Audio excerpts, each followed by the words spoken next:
The main reason that people use VRChat is to socialize, and while that is definitely the primary selling points of the game, there is a severely unrecognized element that most people have stopped paying attention to.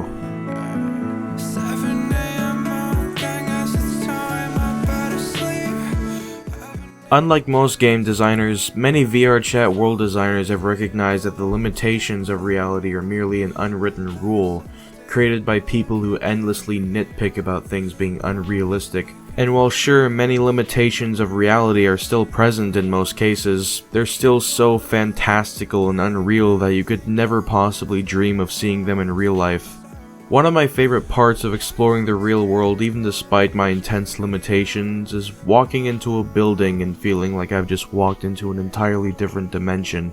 Very rarely have I walked into an arcade place and felt like I had literally walked through a time portal that led to an almost impossible, dreamlike representation of the 1990s. Very rarely have I stepped foot into a bookstore and felt like I had just entered the 21st century Library of Alexandria, imagining how immensely much literature there is and how many people it would take to read all of the books in the bookstore in one lifetime if they all lived inside of it their entire lives.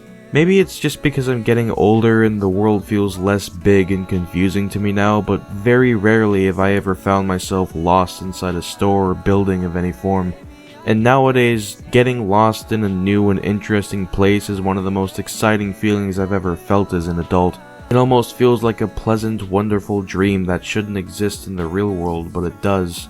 While many of the worlds in VRChat aren't so big that you can find yourself lost in them, they're still so dreamlike and fantastical that you still feel like you easily could. People are only beginning to realize just how powerful virtual reality as a concept could be if used creatively enough, and how VR can be used to give the illusion of breaking the laws of reality. Many people live in poor, terrible living conditions in which they could very easily get depressed simply looking at, and with VR you can easily turn your living quarters into an immensely beautiful and expensive place you could never dream of being able to afford. Why would I want an empty room with no windows and a single chair when I could turn it into a giant elaborate mansion with a giant TV and a lounge and a bar, and the only catch being that the giant mansion is technically not real? Many of the people who design VRChat worlds take this idea into mind and create apartments with pretty light fixtures, cozy looking pillows and beds and decorations, and most of all, an absolutely beautiful view of the city from the window or balcony. See, this is what I'm talking about when I say that many VRChat worlds feel like places you could get lost in.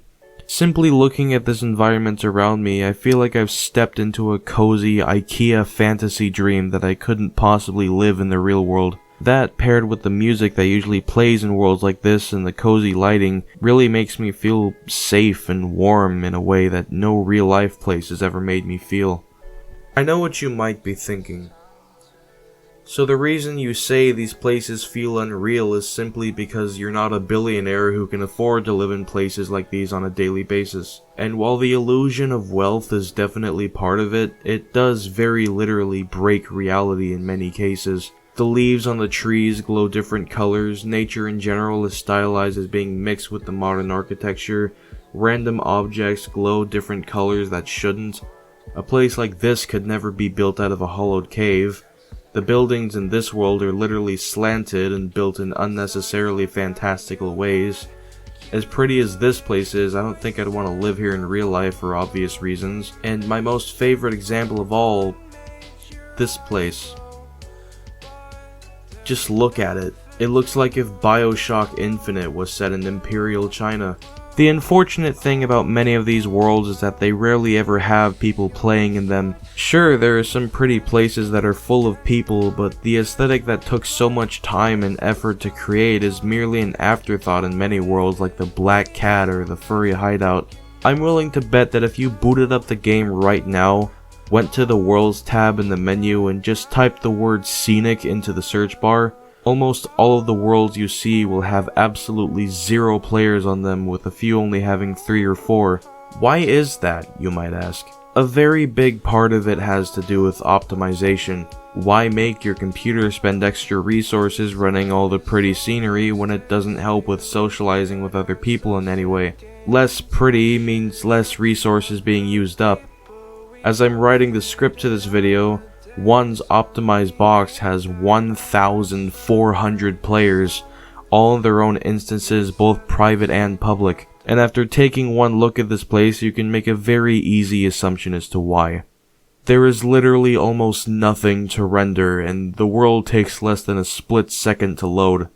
You can almost hear Self-Esteem Fund from the Portal soundtrack playing in your head as you look around. My point is, I really wish that the time and effort that goes into making these worlds could be more appreciated, especially given how creative and interesting many of them can be. I hope that you feel the same way after watching this video and try to take the time to appreciate the craft that went into the VRChat worlds you usually go to, and I hope that this video serves as inspiration for you to try and find some more beautiful, overlooked VRChat worlds of your own.